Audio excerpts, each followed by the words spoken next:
Postres tradicionales de Ulzama. Es una empresa familiar que elabora productos de la más alta calidad y únicos en el mercado. Cuajada, helado, mousse, quesos, yogures, en un entorno privilegiado a orillas del río Ulzama. Nuestro ganado y nuestras ovejas son nuestro principal activo. Deliciosos postres naturales de Ulzama. Y abrimos ya nuestro tiempo para el debate y el análisis y lo hacemos saludando a nuestros invitados de esta noche. Belén Galindo, ¿qué tal? Muy buenas noches, bienvenida. Buenas noches, Ollana, encantada de estar aquí un día más con vosotros. Una vez más, muy bien. Jesús Hernández Aristu, bienvenido y muy buenas noches. Hola, buenas noches, encantado también de estar aquí y discutir un poco con las compañeras y compañeros. Veremos si discutís mucho. Seguimos. Óscar Azparren, muy buenas noches, bienvenido. ¿Qué tal? Muy buenas noches. Muchísimas gracias por invitarme. Y terminamos ya. Ana Belén Albero, muy buenas noches, bienvenida. Buenas noches, gracias. A ver, empezamos el curso todos con muchas ganas. Con muchas ganas, claro que sí, con novedades. Hemos visto que la Comisión Europea esta pasada semana proponía esa idea de no cambiar el reloj 2 veces al año. No sé si esto es un tema en el que vamos a lograr consenso. Jesús, ¿cómo lo ves? ¿Partidario? Yo creo que consenso no habrá porque hay razones en favor y razones en contra. Por un lado dicen que vamos a ahorrar algo, no sé lo qué, pero quizá algo de electricidad y por tanto algo de dinero. Y por otro lado está el tema de la salud, que parece ser que a unos les cae bien y a una parte importante de la población no les cae tan bien los cambios de horarios. Por otra parte, todos nos movemos de un sitio para otro sin ese desfase de ir a Nueva York o a Sudamérica. Sin embargo, eso no se cuestiona, pero el tema del horario parece ser que a pertenecer al campo del tiempo, pues nos gusta discutir. Belén, en tu caso, no sé si te quedarías con horario de verano, de invierno o no cambiarías la situación. Yo creo que el hecho de no cambiar el horario es entrar en una dinámica de sentido común, me parece a mí.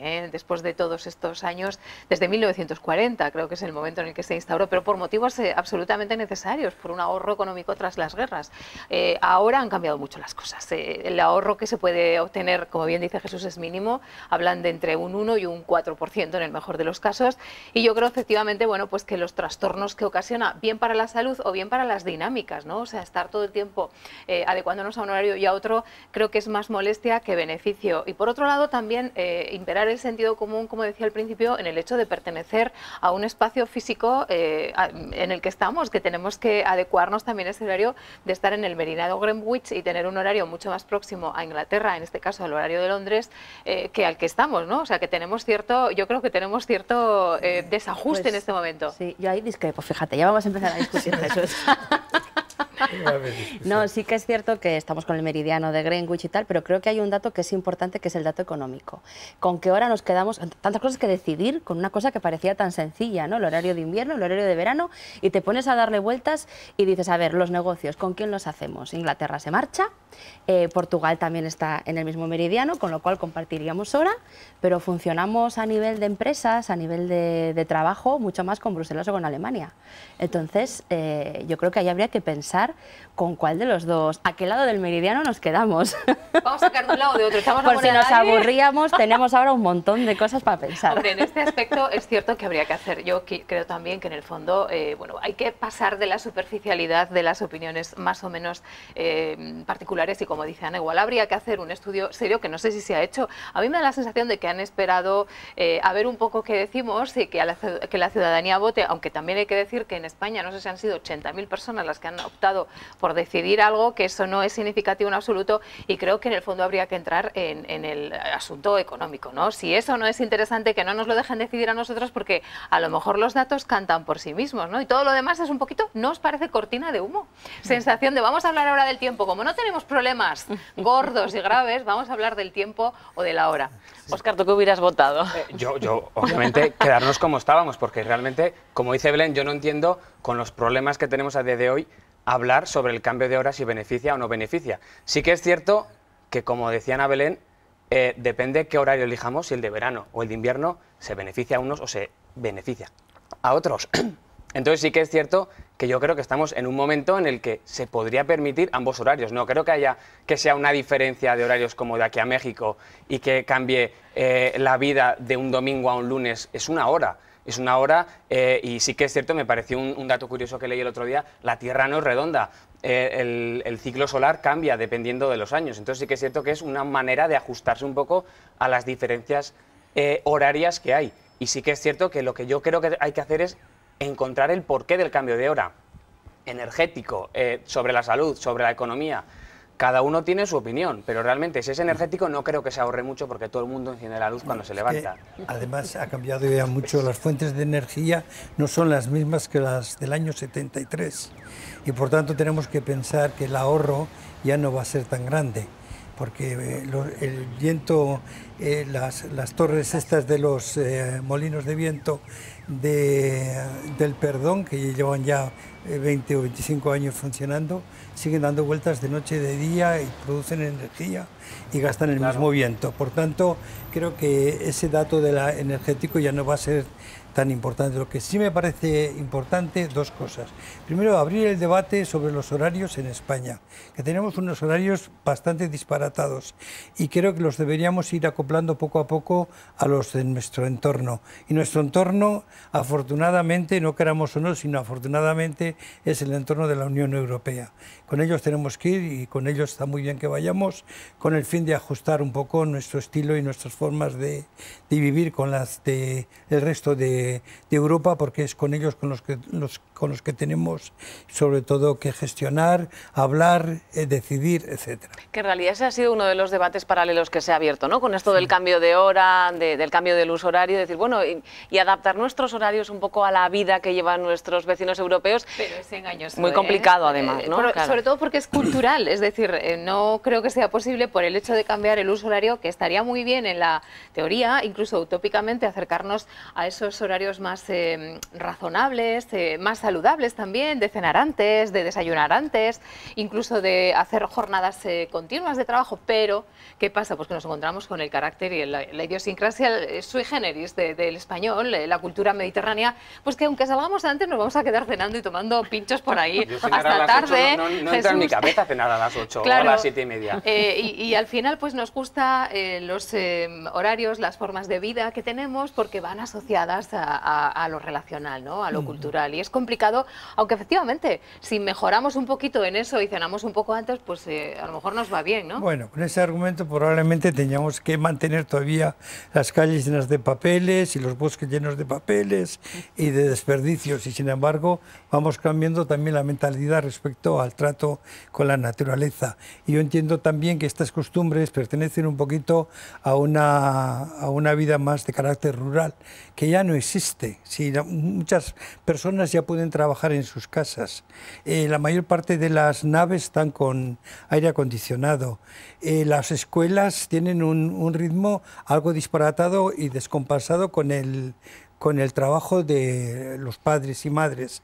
Por tanto, hay algunos temas que tendremos que ir cambiando por el beneficio también de todos. No es que sea que se van a estropear las costumbres, sino que habrá tiempos un poquito más acompasados para que el conjunto de la población podamos llevar una vida también más acompasada, que de eso se trata con la medición del tiempo. Y sobre todo también mejorar la conciliación familiar, que siempre se ha hablado, ¿no? Que los horarios, por ejemplo, laborales españoles, pues no lo facilitan, ¿no? Ana Belén. Sí, la verdad es que en tema de conciliación es importante. Lo que pasa es que me sigue pareciendo también muy complejo, ¿eh?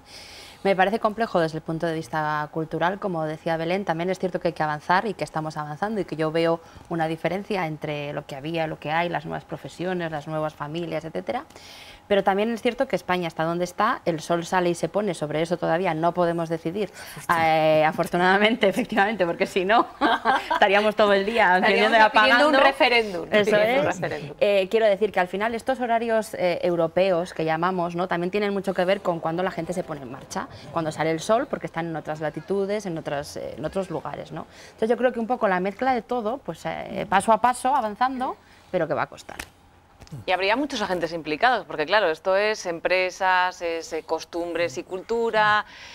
Bueno, en fin, es que hay un montón de gente que se tiene que poner de acuerdo, ¿no?, para poder sacar esto adelante. A mí me da la sensación, como decía antes, que es una especie de patata caliente, ¿no? Los políticos, en vez de hacer un estudio serio y razonable y consensuado entre todos los gobiernos afectados y tomar una decisión medida, pues han lanzado la bomba, la globo sonda a los ciudadanos y han dicho, venga, a ver qué opináis. Y efectivamente es muchísimo más complicado de lo que parece. Hay muchos factores a tener en cuenta. Yo creo que hay tantos a favor factores como en contra, según cómo lo mires, pues vamos a tener una opinión u otra, y probablemente pues sea cuestión de darnos un tiempo, ¿no? Si se decide que sí porque es beneficioso para la mayoría y porque realmente económicamente, desde el punto de vista de la ganancia, ya no tanto del ahorro, yo ahí tengo muchísimas dudas, porque hablamos antes y quisiera también incidir en el tema de los electrodomésticos, las bombillas. Ahora mismo todos los sistemas LED permiten ya un ahorro que casi equipara al que podemos conseguir con el tema del cambio de hora, ¿no? Pero bueno, de todas formas, que se tome una decisión desde las instancias adecuadas, porque yo creo que la gente lo vamos a aceptar bien, ¿no? No es para tanto el cambio, más allá de las pequeñas discrepancias que podamos tener. Y será cuestión también de organizarlo, que yo creo que eso es lo más complejo, ¿no? Ya no solamente el tema de instituciones, de entidades, el tema energético, pero es que los colegios, es que los transportes, es que hay muchísimo, ¿no?, a tener en cuenta ahí. Es que hablaba Belén de una patata caliente, que es cierto, porque realmente afecta a algo que es intangible, me refiero, es una forma de vida, es cultura, es costumbres, y eso realmente, desgraciadamente, no lo puedes preguntar directamente al estilo de vida. Son las personas los que generan ese estilo de vida, y ese estilo de vida está compuesta pues, por personas que comen a la 1, con personas que comen a las 3, con personas que le encanta irse a la cama a las 8, con personas que se van a la cama a las 2 de la mañana. Entonces, depende a quién preguntes, pasará una cosa u otra. Entonces, yo creo que salga lo que salga, no va a ser algo justo, porque será dependiendo de esas personas a las que se les ha preguntado. Efectivamente, no creo que tenga que ver la misma persona, un gerente de una energética, que una persona que está en casa jubilada, que es la que decide a qué hora se pone electrodoméstico. Entonces, yo lo veo un poco complejo. Entonces, yo siempre digo, hasta ahora hemos estado bien. No ha habido ningún problema. Un cambio de una hora, hablabais antes del cambio que afecta a la salud. Los bostezos en primavera. Pero la semana de los bostezos afecta, bueno, en primavera, en otoño y en invierno. Es que nos diferencian ya generaciones con Óscar, ¿no? Sí. Pero entiendo un poquito también su resistencia, un poquito, lo voy a llamar así, a unos cambios que en realidad no producen ni grandes ventajas ni grandes desventajas. Yo creo que no es un problema tampoco tan grave el que lo cambien o el que no lo cambien. Lo que entiendo es quizá un poco que nos entretienen con este tipo de discusiones. Eso me preocupa más que el propio cambio. Óscar, lo que sí te iba a decir es que en todas las facetas de la vida, cada persona se decide como se decide cada persona, pero luego hay un poco, digamos, estructuras y medidas que pueden afectar a más o menos gente. Yo creo que el tema tiene que ver con eso, no tanto con los comportamientos individualizados, que pueden ser muy diversos. Pero claro, hay que ir a una hora al colegio y eso afecta a todos los niños, afecta a los padres y a las madres, afecta al transporte, etcétera. Y por tanto, hay elementos, digamos, de estructura de una vida social que de alguna manera tienen que estar regulados y regulados para todos. Y hay que entre el mayor número de gente posible. Las tiendas, por ejemplo, ¿cuándo se abren las tiendas? Es también otro fenómeno. Ya hubo una discusión muy grande cuando se amplió el horario hasta las 21 o 22 horas de la tarde para cerrar las tiendas. Hay tiendas que abren a las 10, otras a las 11. Es un pequeño lío porque si tú vienes del pueblo a la ciudad a hacer, en fin, ciertas gestiones, pues tienes que tener un horario que te permita hacer las gestiones y volver, no que te abran a las 2 cuando tienes que coger el autobús para volver a tu pueblo, etcétera. Es decir, hay elementos que hay que organizar y ordenar para la mayoría. Bueno, creo que esto irá para largo en cualquier caso. Vamos a seguir adelante. Voy a introducir el siguiente tema, que es el turismo. Hemos conocido el dato de julio, que parece que ha bajado un 5% el número de turistas que han visitado España, y quería preguntar un poco, recoger valoraciones de a qué creéis que se debe. Parece que algunos países que habían perdido un poco fuelle de turismo lo han recuperado y nos han quitado turistas. Esas manifestaciones también en muchas ciudades en contra de las masificaciones de turistas. Bueno, ¿qué está pasando? ¿Cómo lo veis? De aquellos barros estos lodos, ¿no? O sea, el año pasado a estas alturas os acordáis de todo lo que se organizó, sobre todo en Cataluña, antes incluso, ya no hablo de un año, quizá un año y medio, antes incluso de todo el tema del referéndum y todos los conflictos que ha traído consigo este aluvión de la independencia, de la llamada por la independencia, sino antes, cuando se empezó a protestar por el exceso de turistas, ¿no?, en ciudades como Cataluña, pero también en otras ciudades como Mallorca, y yo creo que de alguna forma eso ha generado un malestar, una especie de disconfort entre los que venían, incluso entre los gestores del turismo, que se está notando ahora. Eso por un lado.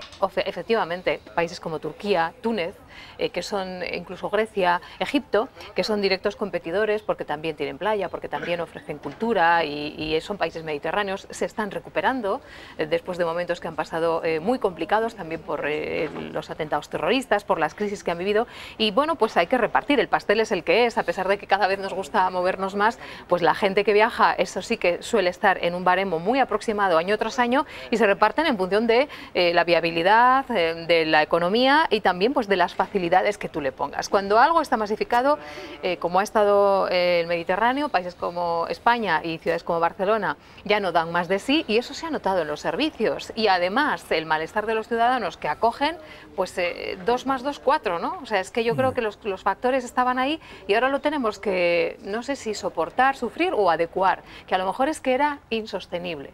Ya. Aunque creo, nos cueste asumir eso, porque es menos dinero y la economía se resiente.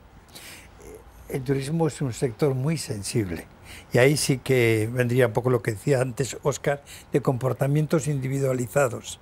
Si a una familia de Centro Europa le propones ir a Mallorca y se encuentra con una isla absolutamente ocupada y con gamberros de todo tipo, con ruidos por todos los sitios, etcétera, acabará diciendo, oye, vámonos a la isla de X de Grecia, que allí hay menos gente.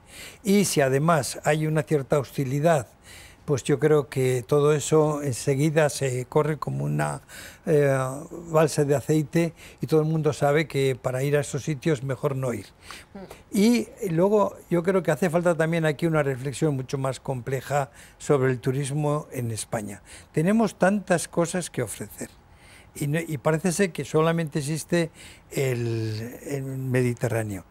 Y tenemos tanta cultura, tantos edificios, tanto patrimonio cultural, que deberíamos explotarlo un poquito más y atraer a aquellas personas que buscan sobre todo cultura, nuevas experiencias y enriquecimiento personal, sí, y no solamente la piel morena. Cambiar un poco el perfil, ¿no?, del turista también. El turista que estemos buscando, si lo que estamos buscando o de lo que estamos hablando es del turista joven, adolescente, que va a los sitios de fiesta, genera poco movimiento económico y lo único que hace es ese movimiento nocturno que muchas familias y mucha gente luego se queja y son con los que están en contra, o lo que estamos buscando es el turista familiar, de clase media alta, que lo que hace es generar ese contenido cultural, que es lo que no estamos realmente ofreciendo, porque yo creo que como país estamos gestionando francamente mal todas las ofertas que tenemos, porque simplemente potenciamos 3 o 4 lugares de playa, de ocio. Los todo incluidos nunca van con temas culturales, siempre van con temas de ocio, de fiesta, de bebida, y luego además sumamos lo mal que gestionamos el tema turístico con la mala imagen que estamos dando al exterior de un país dividido por tema político, económico, social o lo que os apetezca ver, y que encima estamos dando esa imagen de que estamos todo el día contra la policía contra nosotros, con las banderas, quitando los lazos, poniendo los lazos, y entonces damos una imagen, permitidme la expresión, de un país, entre comillas, de pandereta, que lo único que hace es tapar los problemas que está teniendo. Estamos con un problema de crisis política, ponemos el cambio de hora encima de la mesa y que hablen de eso.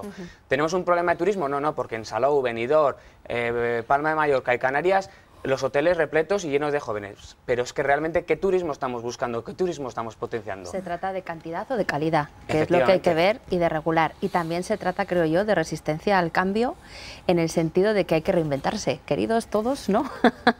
Belén y yo estamos participando en un programa europeo cultural y hemos salido un poquito fuera a ver otras experiencias y buenas prácticas en otros sitios, y cómo se esfuerzan todos en reinventarse, en aportar nuevas ofertas, nuevas opciones, nuevas experiencias.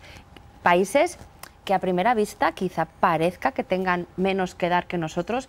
Todo el mundo tiene mucho que dar, ¿eh? Pero quiero decir, fíjate, con este poco, cómo han conseguido esto otro, ¿no? Totalmente de acuerdo. Es una cuestión de diversificar y es una cuestión también de autovaloración, ¿eh? Claro. Tiene mucho que ver con cómo tú te aprecias, ¿no? Y cómo tú te valoras y la seguridad que tienes en lo que tú tienes que ofrecer. Lo decías muy bien, Jesús, no se trata de mantener lo que ha funcionado aunque se renueve, porque todo hay que decirlo, ahora mismo, pues aún en las ciudades donde se está ofreciendo turismo de mar, sol y playa, se ha renovado, se ofrecen maravillosos espacios y unas estructuras muy interesantes, pero no solamente somos eso.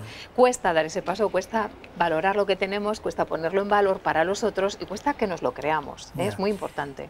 Si Ávila, he dicho alguna vez, estuviera en Estados Unidos, cualquier ciudadano del mundo se avergonzaría de no haber estado en Ávila. Total. Y aquí parece ser que la tenemos a la vuelta de la esquina, pero que no importa mucho.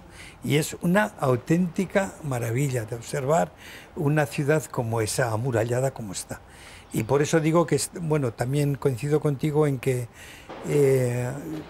necesitamos apreciar lo que tenemos. Primero. Y también Pamplona. Yo he dado vueltas con extranjeros por la zona de amurallada. Les he contado algunas pequeñas cosas que yo sí, porque no soy historiador, pero me gusta apreciar lo que tenemos. Y se han quedado sorprendidísimos de la maravilla que es Pamplona, la historia que tiene, los edificios que tiene, los tesoros que alberga. Pues esas cosas son las que tenemos que vender y la gente encantadísima. Y luego tenemos una buena gastronomía y unas buenas fiestas también. Sí, claro. Es decir, pero hay que apreciarlo. A mí me gustaría saber un poco, con la perspectiva de edad, cambio de generación que hay aquí hoy, ¿cómo ha cambiado ese perfil del turista de vuestra época cuando erais jóvenes a cómo ha cambiado ahora ese perfil turístico de nuestra edad, de los famosos, no millennials, pero vamos, sí, bueno, de influencers. Bueno, ese tema ya ni lo toquemos, porque vamos. Sí que me gustaría saber y plantearlo cómo ha cambiado, porque vosotros sí que habréis visto un cambio en ese sentido de lo que valorabais vosotros cuando ibais de turismo a un sitio y lo que valora la gente ahora, porque Oscar, yo cuando veo... Que no íbamos. En carreta. Bueno, pero sí que echabais en falta algo, ¿no? Pues fíjate, Oscar, que no creo que haya cambiado tanto y ese es el problema, ese es el problema. No, porque realmente si tú piensas lo que se valoraba, lo que valoraban mis padres o incluso, no sé, pues es que ya se iban a Salou, ya se iban pero tú, por ejemplo, al Mediterráneo. Si ibas con tu familia a Salou, querían y la tocaba playa. ir de ruta turística cultural, no ponías morros. Entonces ahora la gente va con el móvil. No me apetece, no me apetece, no me apetece. No se valora realmente esa oportunidad de ir. Entonces ya vas creando desde pequeño o desde adolescente esa idea de que irte de vacaciones no es ir a ver el Monumento al Escorial, la Catedral de Pamplona si vienes a Pamplona, es más playa, cenar, discoteca. Entonces yo creo que es... Depende de eso también, Sí, ¿eh? no, depende de cómo te vas gestionando desde pequeño. Entonces, y me incluyo, Has me tocado un palo que ya entra en educación, entra en cómo gestionamos la cultura desde la infancia, pero es verdad que... Yo creo que todo afecta luego a largo plazo. Te has dicho también algo importante, Óscar, como acostumbremos a los niños, estamos de alguna forma modelando un futuro turista en adulto, ¿no? Que muchos de los espacios que a día de hoy ofrecen un turismo cultural, un turismo de historia, un turismo con un bagaje y un peso que tiene más que ver con las raíces, también se tiene que renovar, ¿no? Y también tiene que ser capaz... Efectivamente, museos, de ofrecer actividades para los más cada vez pequeños, hay más ¿no? oferta Y que no para sea aburrido. niños. Efectivamente, yo creo que ahí sí que hay cambio, mira. Sí. Igual de cuando nosotros teníamos la edad de mis hijos, por ejemplo, a la que tienen ahora, ahí sí que te digo que sí hay cambio.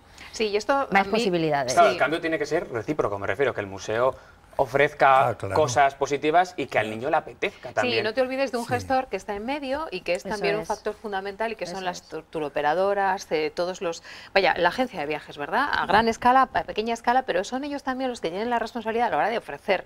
Se acomodan porque funcionan los turismos de mar y playa, los turismos de ocio nocturno y deben empezar también pues a escarbar, a ser más exquisitos y exigentes para ofrecer al turista que, bueno, imagínate un alemán que va, oye, yo quiero ir a España, ¿y qué voy a ver en España? Pues mira, mar y playa, ya estamos en lo mismo de siempre. Pues ellos también deberían hacer ese trabajo de búsqueda y de ofrecer para crear gusto y cultura en el que va, ¿no? Y en el que visita, que ese luego a su vez va a contarlo de decir, yo estuve en un sitio maravilloso que se llamaba Ávila. Claro. por Así, ejemplo. lo deja encima de la Lo dejan mesa. ahí caer Sí. y viene luego más con esa otra impresión diferente al mar y a la playa, que siempre va a estar ahí, que es maravilloso, pero que no es lo único.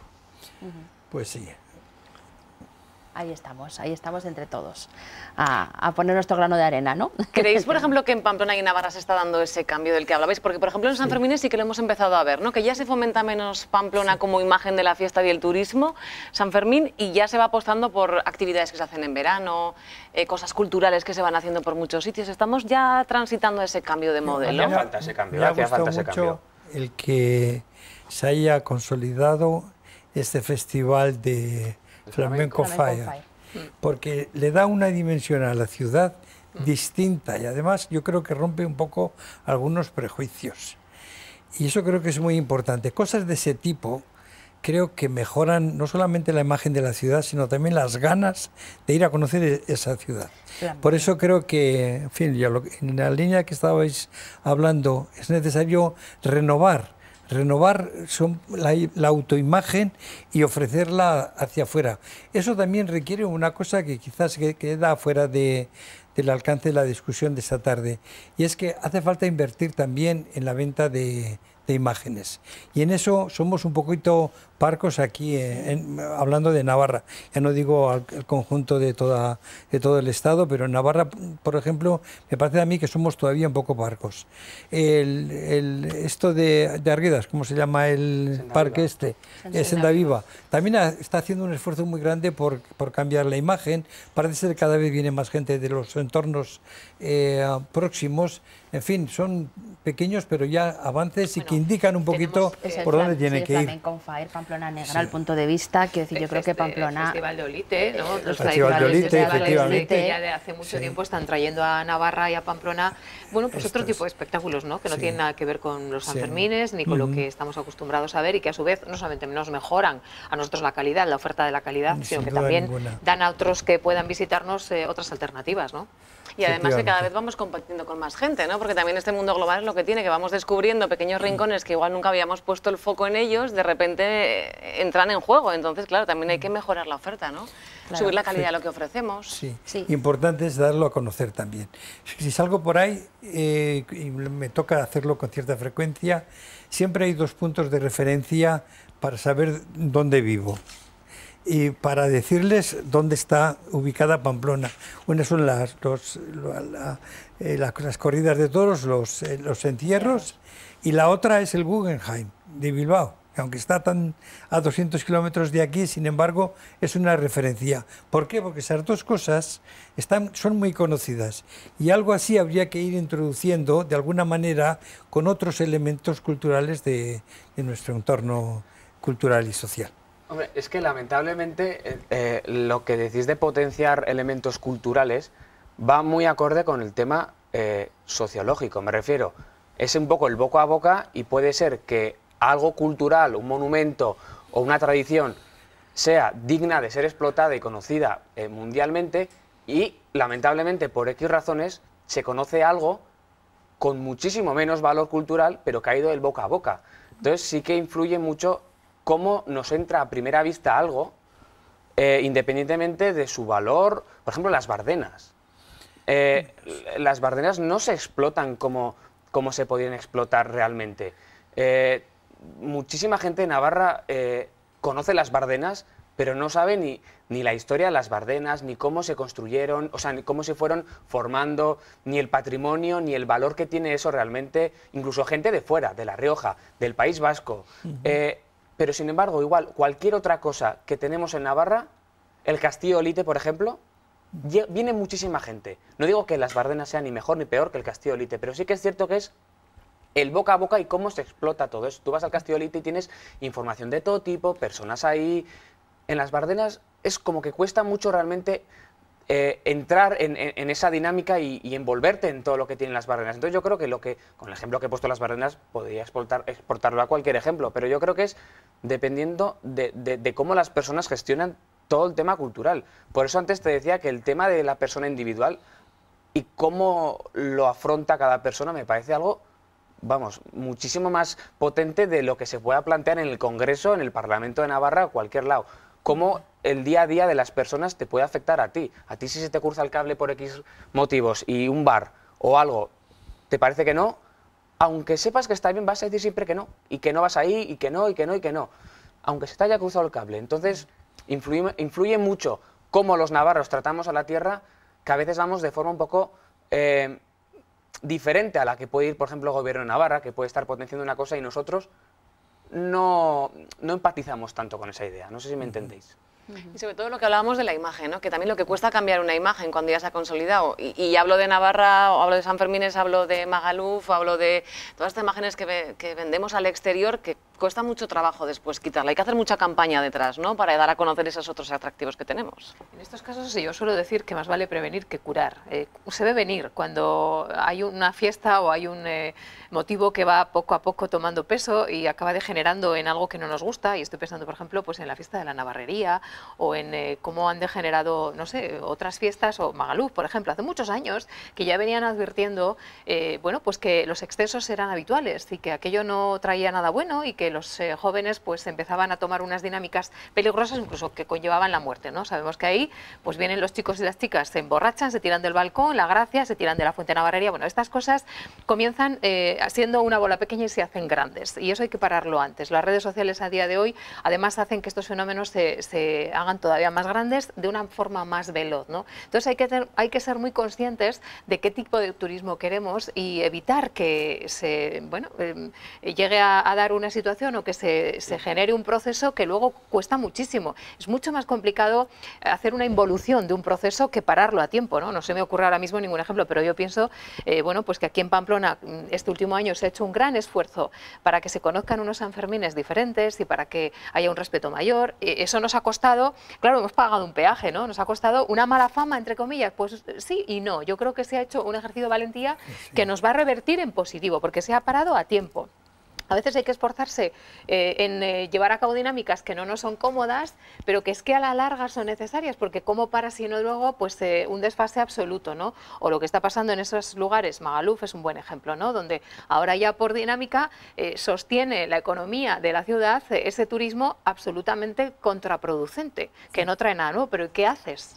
Pero, vamos a tener, ya lo siento, me vais a perdonar, ya sé que el debate da para mucho, pero nos hemos quedado sin tiempo. Os quiero agradecer a todos que nos hayáis acompañado. Jesús, Ana, Belén y Óscar, muchísimas gracias por habernos acompañado esta noche. Gracias a ti. Gracias. Postres Tradicionales de Uzama es una empresa familiar que elabora productos de la más alta calidad. Cuajada, yogur, helado, queso. Cuidamos los detalles y elaboramos los más típicos postres de nuestra tierra. Postres Tradicionales de Uzama, con un sabor excelente y máxima calidad. Con este debate sobre el turismo y su futuro nos vamos a despedir hoy. Gracias por habernos acompañado. Pasen una feliz noche. Adiós.